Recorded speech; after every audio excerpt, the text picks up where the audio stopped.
परिसरामध्ये रात्रीपासूनच पावसाने हजेरी लावलेली आहे आणि या पावसामुळे जे आहे हा अंधेरी सबवे जो आहे हा पाण्याखाली जातो। मात्र सकाळच्या वेळेमध्ये या अंधेरी सबवेमध्ये जे पाणी साचलेलं होतं हे पूर्णपणे ओसरलेलं आहे आणि अंधेरी सबवेच्या वाहतूक सेवा जी आहे ही सुरळीत असताना आपल्याला पाहायला मिळत आहे। तर या ठिकाणचे दोन्ही दिशेला जाणारी जी वाहनं आहेत ते सुरळीतपणे या ठिकाणावरून जाताना आपल्याला पाहायला मिळत आहेत। या ठिकाणी कुठेही वाहतूक कोंडी झालेली नाही आहे किंवा सध्या तरी या अंधेरी सबवेच्या खाली कुठेही पाणी साचलेलं नाही आहे। पावसाची रिमझिम जी आहे ही सलग सुरू आहे आणि जे आभाळ जे आहे हे पूर्णपणे भरून आलेलं आहे। आज दिवसभरामध्ये मुंबई परिसरामध्ये पाऊस होण्याची शक्यता हवामान खात्याकडून वर्तवण्यात आलेली आहे।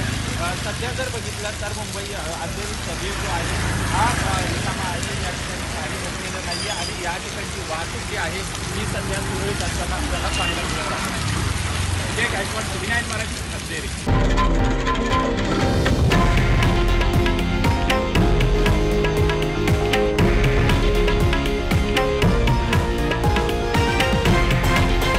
हे आहे देशातील नंबर 1 न्यूज नेटवर्क आणि आपण पाहत आहात टीव्ही 9 मराठी, एकमेव।